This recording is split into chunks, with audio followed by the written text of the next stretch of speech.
Hello everyone, आज के video में देखेंगे साइकोलॉजी पेपर 2 का प्रैक्टिस सेट 7। इससे पहले हमने 6 प्रैक्टिस सेट कर रखा है जो आपके बिहार स्टेट 2024 के लिए काफ़ी ज़्यादा महत्वपूर्ण है। और ये सारे क्वेश्चन आपके एनसीईआरटी और एससीईआरटी अकॉर्डिंग है, जो आपके एग्जाम में पूछने के चांसेस काफ़ी ज़्यादा है। अगर आप सच में सीरियस हो बिहार स्टेट 2024 को क्लियर करने के लिए, तो आप लोग के लिए दिया जा रहा है 20 प्लस प्रैक्टिस सेट सिर्फ आपको 101 रुपया में। अगर आप डिटेल में पढ़ना चाहते हो टॉपिक वाइज, तो आपको मिलेगा सिर्फ 151 में। अगर आप चाहते हो दोनों लेना, तो दोनों लेने के सिर्फ आपको 201 रुपया खर्च करना पड़ेगा, जो आपके पॉकेट मनी से भी काफ़ी ज़्यादा कम है। अगर आप सच में सीरियस हो तो आप मुझे इस नंबर पे आप मुझे व्हाट्सअप कर सकते हो। प्लीज़ आप लोगों से रिक्वेस्ट है, सबसे पहले आप व्हाट्सअप कीजिए। अगर व्हाट्सएप पे आपका डाउट क्लियर नहीं होता है, तो मैं आपसे कॉल पे ज़रूर बात कर लूँगा, लेकिन आप लोग पहले ट्राई कीजिए व्हाट्सएप करने के लिए, कि हर किसी का कॉल अटेम्प्ट करना मेरे लिए काफ़ी मुश्किल होता है। तो पहले आप व्हाट्सएप कीजिएगा। अगर आपको व्हाट्सएप पे डाउट क्लियर नहीं होता है, तो आपसे कॉल पे ज़रूर बात की जाएगी, इसलिए सबसे पहले आप व्हाट्सएप पे मैसेज कीजिएगा। चलिए शुरू करते हैं आज का पहला क्वेश्चन, लेकिन उससे पहले वीडियो को लाइक और शेयर ज़रूर कर दीजिएगा अपने दोस्तों में, अपने ग्रुप्स में। पहला क्वेश्चन है, निम्न में कौन सा अधिगम के पठार का कारण नहीं माना जाता? काफ़ी इंपॉर्टेंट क्वेश्चन है, इसमें बहुत सारे बच्चे गलती भी करते हैं, तो इस क्वेश्चन को आप ध्यानपूर्वक पढ़िएगा कि निम्न में कौन सा ऐसा ऑप्शन है जो अधिगम के पठार का कारण नहीं माना गया है। पहला ऑप्शन है प्रेरणा की सीमा, विद्यालय का असहयोग, शारीरिक सीमा, या ऑप्शन डी ज्ञान की सीमा। सीखने की मात्रा तथा समय के परस्पर संबंध को चित्रित करने की जो वक्र रेखा प्राप्त होती है, उसे अधिगम वक्र रेखा कहा जाता है। इस डेफिनेशन को आप रट्टा मार लीजिए और याद कर लीजिएगा अधिगम वक्र रेखा किसे कहते हैं। क्योंकि अगर आप साइकोलॉजी के स्टूडेंट हो, तो आपको अधिगम वक्र रेखा का डेफिनेशन आपको पता होना चाहिए। अधिगम वक्रों में कभी कभी देखा जाता है कि अधिगम वक्र का कुछ भाग अत्यंत कम उन्नति को रिप्रेजेंट करता है। तो इसका राइट आंसर क्या होगा? तो इसका राइट आंसर ऑप्शन आपका बी हो जाएगा, विद्यालय का असहयोग। और यहाँ पर आप देख सकते हो कि अधिगम पठार बनाने में कई कारण हो सकते हैं, जैसे अधिगमकर्ता की आवश्यकता, ध्यान, रुचि, उत्साह, व्यवधान, थकान, ये सारे चीज़ आपके अधिगम पठार को कारण माने जाते हैं। लेकिन इसका राइट आंसर क्या होगा? तो ऑप्शन आपका बी होगा। इसे आप जरूर याद रखिएगा, क्योंकि सवाल आपके बिहार स्टेट 2024 के लिए काफ़ी ज़्यादा महत्वपूर्ण है।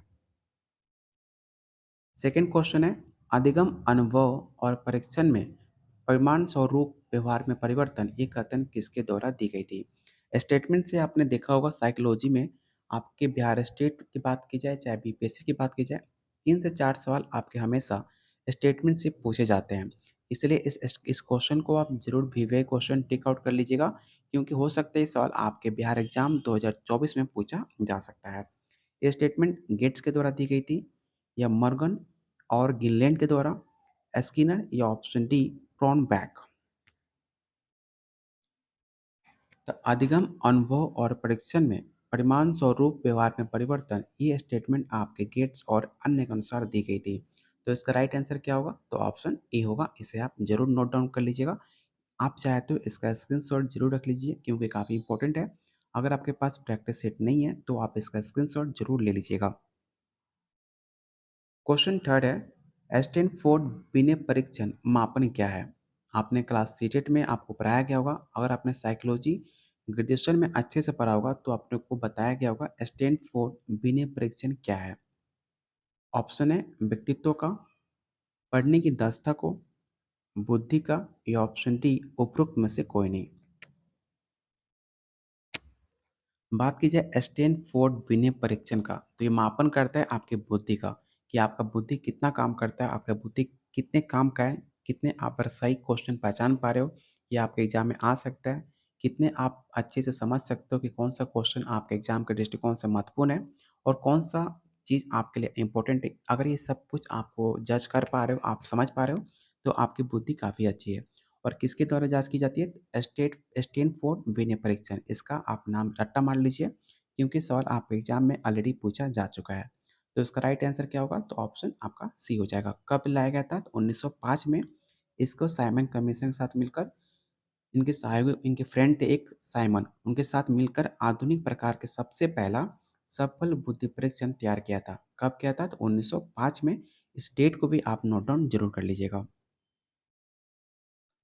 अगला क्वेश्चन है, अंतर्मुखी व्यक्तित्व एवं बाह्यमुखी व्यक्तित्व का वर्गीकरण किसने किया था? मतलब एक इंटरनल एक व्यक्तित्व होता है, एक एक्सटर्नल होता है। उन दोनों का वर्गीकरण किसने किया था? आपको ये बताना है। ऑप्शन ए फ्राइड, यूंग, मन या ऑप्शन डी ऑलफोर्ड। तो एक फ्रांस के वैज्ञानिक हुआ करते थे यूंग, जिन्होंने मानव वैज्ञानिक आधार पर व्यक्तित्व को 3 भागों में बाँटा गया था। पहला इंटरनल, सेकंड एक्सटर्नल और तीसरा उभयमुखी व्यक्तित्व के नाम से आप जानते हो। तो याद रखिएगा, 3 वर्गीकरण में आपको विभक्त किया गया है व्यक्तित्व को। किसने किया है?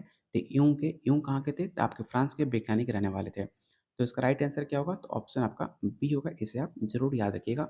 और आज के प्रैक्टिस सेट में सारे क्वेश्चन काफ़ी ज़्यादा इंपॉर्टेंट है, इसलिए वीडियो के अंत तक आप जरूर देखिएगा।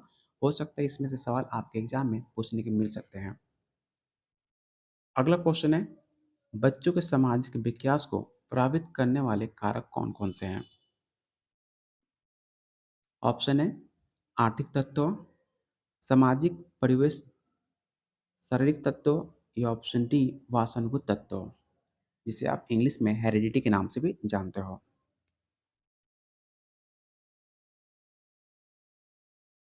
बात की जाए बच्चों को सामाजिक विकास को प्रभावित करने वाला सबसे प्रमुख कारक तो आपका समाज माना जाता है। जिस समाज में आप रहते हो, जैसे आप समाज में रहोगे वैसे आप बन जाओगे। अगर आप अच्छे समाज में रहते हो जहाँ पर हर टाइम पढ़ाई की बात की जाती है, कुछ फ्यूचर की बात की जाती है, अगर आप देखते भी होगे जो आपका संगत होता है, जो आपका फ्रेंडशिप होता है, अगर आप पढ़े लिखे बालकों के बीच में जो आपका दोस्त है, अगर पढ़ने वाला है तो आप अच्छे से भी आप ही पढ़ पाओगे, चाहे आप पढ़ने का मन ना भी करे, लेकिन आपका फ्रेंडशिप पढ़ने वाले लोगों में से है, तो भी आप उनको देखकर आप मोटिवेट होगे और आप भी पढ़ने बैठ जाओगे। लेकिन अगर आपका फ्रेंडशिप अगर खेलने वाला है, बदमाश करने वाला है, तो आप उनके साथ आप वैसे बन जाओगे। इसलिए जो समाज होता है, आप पे डिपेंड करता है कि आप किस समाज में रहते हो और आप कैसा बनना चाहते हो, उस समाज में आपको रहना चाहिए। अगर आप अच्छा बनना चाहते हो, तो आपको समाज अच्छा होना चाहिए। अगर आप बुरे बन रहे हो, तो उसके पीछे आपका समाज का हाथ है। इसलिए समाज काफ़ी ज़्यादा इम्पोर्टेंट रोल निभाता है आपके परिवार पे। इसलिए इसका राइट आंसर ऑप्शन आपका बी हो जाएगा। उम्मीद करता हूँ आप अच्छे से समझ पाए होंगे। क्वेश्चन 6 है, निम्न में कौन-सा शारीरिक विकास का एक प्रमुख नियम है? काफ़ी इंपॉर्टेंट सवाल है। ये सवाल आपके बीपीएससी टीचर 2.0 में पूछा जा चुका है। सेम पैटर्न पे क्वेश्चन आया था, इसलिए इस क्वेश्चन को आप ध्यान दीजिएगा। आपको बताना है कि शारीरिक विकास का एक प्रमुख नियम क्या है?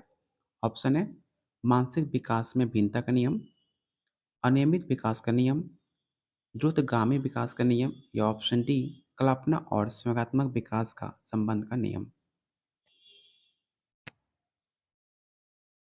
तो इसका राइट आंसर ऑप्शन बी हो जाएगा। अन्य प्राणियों की अपेक्षा मनुष्य के शारीरिक विकास की गति धीमा और अनियमित होती है।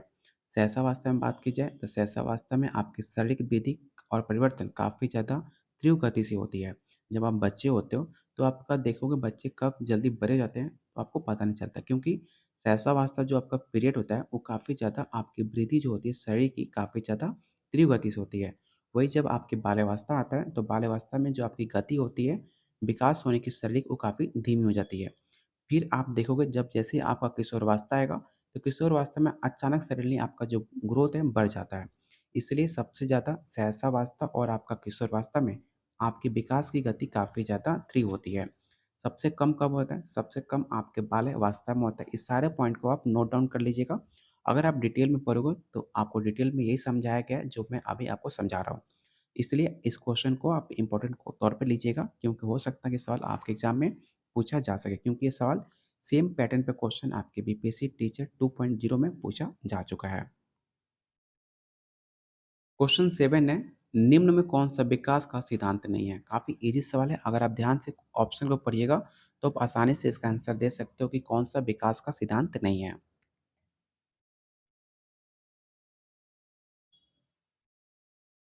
पहला ऑप्शन है अनुकूलित परिवर्तन का सिद्धांत, निरंतर विकास का सिद्धांत, परस्पर संबंध का सिद्धांत या ऑप्शन डी समान प्रतिमान का सिद्धांत। तो इसका राइट आंसर ऑप्शन आपका ए हो जाएगा। अनुकूलित परिवर्तन का सिद्धांत ऐसा कोई सिद्धांत नहीं होता आपके विकास का। सबसे पहली बात की जाए निरंतर विकास का सिद्धांत, परस्पर संबंध का सिद्धांत और समान प्रतिमान का सिद्धांत, तो ये सब कुछ आपके वातावरण और आपके जो जेनेटिक वेव होते हैं उसके अंतर्गत आता है, जो डिपेंड करता है आपके विकास पे। तो इसका राइट आंसर होगा ऑप्शन ए, क्योंकि आपसे सिद्धांत नहीं है पूछा गया था, तो ऑप्शन ए आपका राइट आंसर होगा, जिसे आप कंडीशनल सिद्धांत के नाम से भी आप जानते हो। तो ऑप्शन ए आपका राइट आंसर होगा। विकास का परिणाम स्वरूप नवीन विशेषताएं और नवीन योग्यताएं प्रकट होती हैं। ये स्टेटमेंट किसका है? मैंने आपको अभी बताया था कि स्टेटमेंट से 3 से 4 सवाल आपके स्टेट में और बीपीएससी में पूछे गए थे, इसलिए स्टेटमेंट पर सवाल आप इम्पोर्टेंट तौर पे लीजिएगा। पहला ऑप्शन है गैसेल, हॉडलॉक, मेरेडिथ, या ऑप्शन डी डॉगलस और हॉलैंड।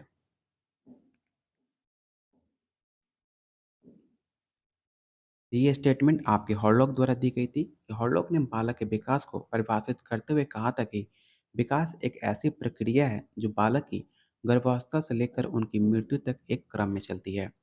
आपको पता होगा जो आपका विकास होता है एक क्रम में होता है, एक लाइन से होता है। ऐसा नहीं कि पहले 2 आ गया फिर 5 आ गया, ऐसा नहीं होता। जैसे आप सीढ़ी चढ़ते हो वैसे ही आपका विकास होता है। एक-एक स्टेप चलकर आपका विकास होता है। इसलिए स्टेप फाड़ना नहीं चाहिए, आपको एक-एक गति से आराम-आराम से आगे बढ़ना चाहिए। अगर आप ज़्यादा तेज़ी करोगे तो आप जाकर फेल हो जाओगे, आप आसानी से सक्सेस नहीं पा पाओगे। इसलिए विकास जो होता है एक आपकी क्रम चरण में होता है, एक क्रम में चलता है। तो इसका राइट आंसर ऑप्शन आपका बी होगा, हॉडलॉक ने दिया था, इसे आप ज़रूर याद रखिएगा। और आप लोगों से रिक्वेस्ट है, जितने लोग आप वीडियो देख रहे हो, तो वीडियो जितना आप लोग देखते हो उतना लाइक नहीं करते हो, तो मुझे समझ में नहीं आता आप लाइक क्यों नहीं करते हो। आप लोग के लिए अगर इतनी मेहनत की जा रही है तो वीडियो को लाइक करने में आप लोग कंजूसी क्यों कर रहे हो, मुझे समझ में नहीं आता।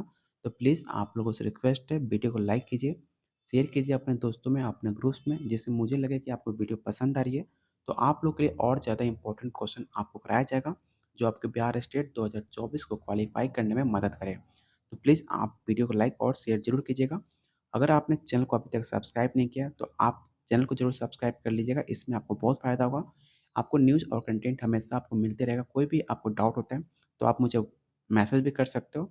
अगर आप इस वीडियो का पीडीएफ डाउनलोड करना चाहते हो तो आप मेरे टेलीग्राम चैनल पर जाकर ज्वाइन हो सकते हो, जिसका लिंक डिस्क्रिप्शन बॉक्स और कमेंट बॉक्स में मैंने दे रखा हुआ है। तो जल्दी से जाकर ज्वाइन हो जाइए और वहाँ पर पीडीएफ डाउनलोड कीजिए और अपने तैयारी को फ्री में स्टार्ट कीजिए। अगर आप सीरियस हो बिहार स्टेट 2024 को प्रैक्टिस सेट लेने के लिए, तो आप मुझे इस नंबर पे आप मुझे व्हाट्सएप कर सकते हो, या इस वीडियो के कमेंट बॉक्स में आप मुझे कमेंट कर सकते हो, जहाँ पर क्वेश्चन का जो क्वांटिटी है आपको बढ़ जाएगी प्रैक्टिस सेट में, क्योंकि ज़्यादा क्वेश्चन करा पाना वीडियो में काफ़ी मुश्किल होता है, वीडियो काफ़ी लंबा बन जाता है। इसलिए मैं एक लिमिट क्वेश्चन कराता हूँ आपको वीडियो में। जब आप प्रैक्टिस सेट लोगे तो वहाँ पे आपको क्वेश्चन का नंबर भी ज़्यादा मिलेगा और आपके पेपर में आने के चांसेस काफ़ी ज़्यादा होगा।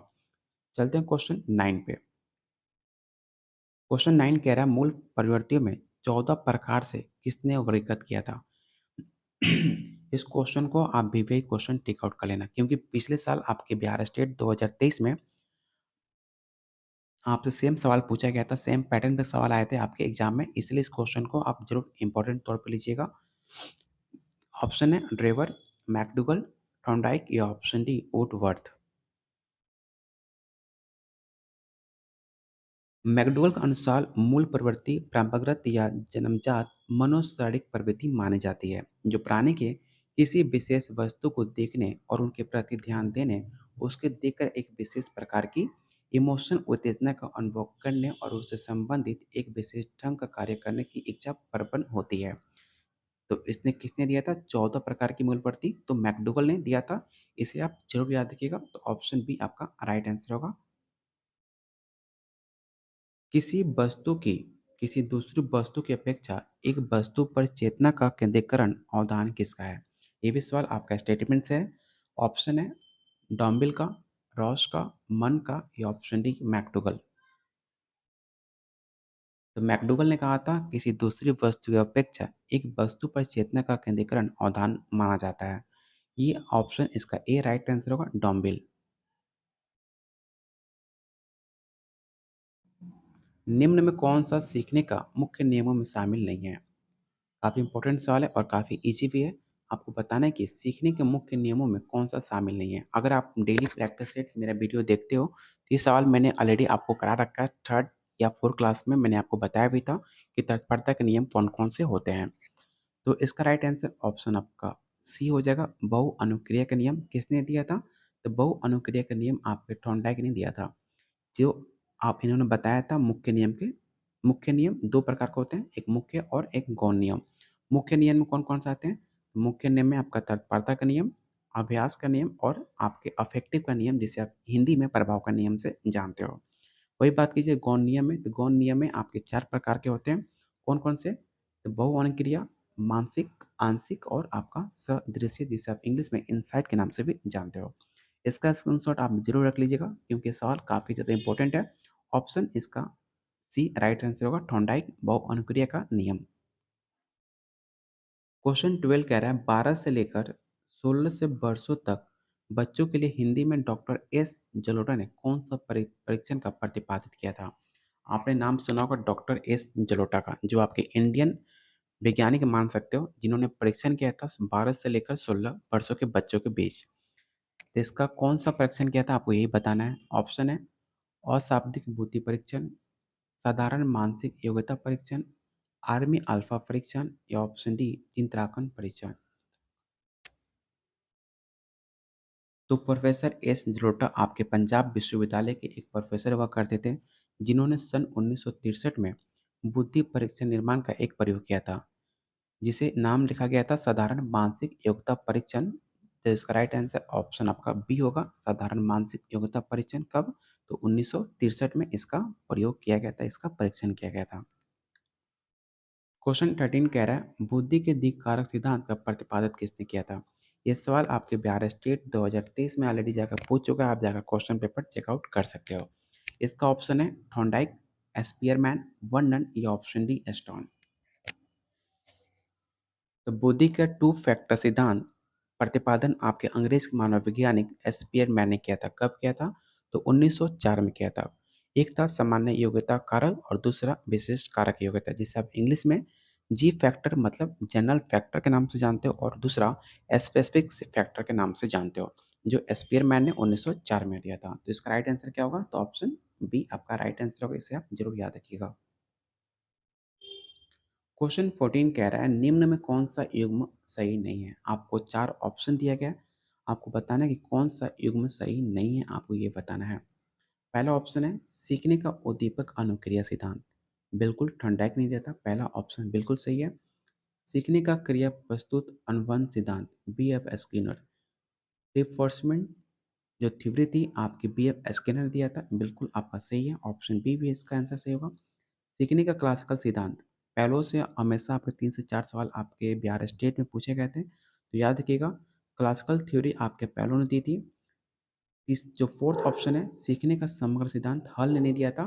फोर्थ ऑप्शन आपका गलत है, इसे आप जरूर याद रखिएगा, ऑप्शन आपका डी राइट आंसर हो जाएगा।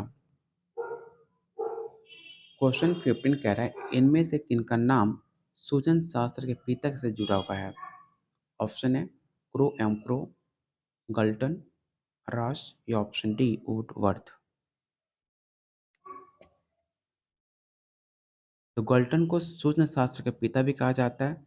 सूचना विज्ञान एक व्यवहारिक वास्तुक्रम की वो शाखा है जिसके अंतर्गत वास्तुक्रम के सिद्धांतों की सहायता से भावी प्रयोग को वास्तुक्रम प्राप्त होने वाले लक्षणों को नियंत्रित किया जाता है। तो इसका राइट आंसर ऑप्शन आपका बी होगा, गल्टन। और आज का लास्ट क्वेश्चन रहेगा, आपको बताना है कि ग्रंथियों के आधार पर व्यक्तित्व के विभिन्न प्रकारों की चर्चा किसने करी थी? क्रेसमर ने, यूंग ने, क्रेनर ने या ऑप्शन डी एस्प्रेंजर ने। तो ग्रंथियों के आधार पर व्यक्तित्व को विभिन्न प्रकारों की चर्चा क्रेसमर ने की थी।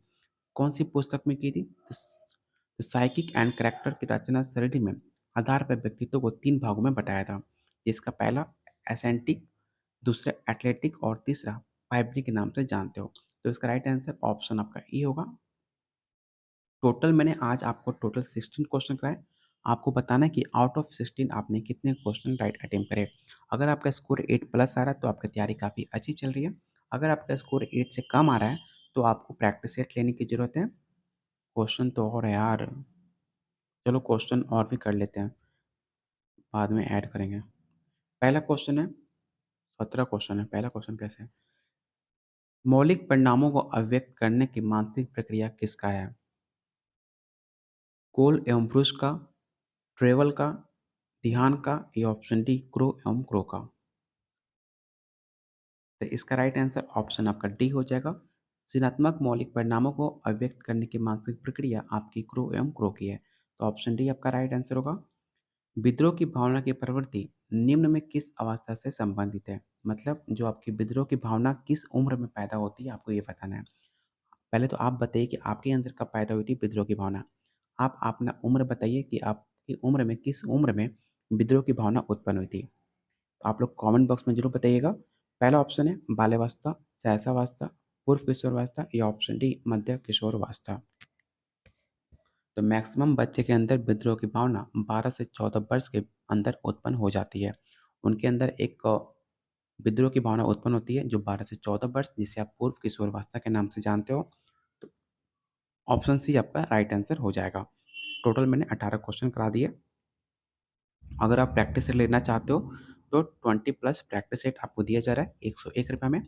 अगर आप डिटेल में पढ़ना चाहते हो, सच में सीरियस हो बिहार स्टेट को लेकर, बीपीएससी को लेकर, तो आप टॉपिक वाइज़ थ्योरी भी मिल सकता है आपको ₹151 में। अगर आपको दोनों चाहिए तो दोनों लेने के लिए सिर्फ़ आपको ₹201 खर्च करना पड़ेगा, जो आपके पॉकेट मनी से और आपके गर्लफ्रेंड बॉयफ्रेंड से काफ़ी कम खर्चे में आपका हो जाएगा। किसी भी श्रृंगार के आइटम से काफ़ी कम ही है, तो आप ले सकते हो अगर सच में फ्यूचर को लेकर सीरियस हो तो। बाकी आप इस नंबर पे मुझे व्हाट्सएप कर सकते हो। सिर्फ़ व्हाट्सएप करना, कॉल मत कीजिएगा आप लोग। मैसेज में डाउट आपका क्लियर नहीं होता तो आप मुझे कॉल कर सकते हो, आपका डाउट क्लियर किया जाएगा, मेरा यही प्रयास रहता है। तब तक के लिए वीडियो को लाइक, शेयर और सब्सक्राइब करने में आप लोग कंजूसी बिल्कुल मत कीजिए। तो वीडियो को लाइक कीजिए, शेयर कीजिए अपने दोस्तों में, अपने ग्रुप्स में। और अभी तक आपने चैनल को सब्सक्राइब नहीं किया तो प्लीज़ आप लोग सोचिए सब्सक्राइब क्यों नहीं किया है? सब्सक्राइब कर लीजिए, आप लोग के लिए इतनी मेहनत की जा रही है, तो सब्सक्राइब करना तो बनता ही है। और पीडीएफ अगर आप डाउनलोड करना चाहते हो, तो आप मेरे टेलीग्राम चैनल पे जाकर ज्वाइन कर सकते हो, जिसका लिंक मैंने डिस्क्रिप्शन बॉक्स और कमेंट बॉक्स में मैंने दे रखा हुआ है। चलिए बहुत जल्द मिलते हैं अगले क्लास में।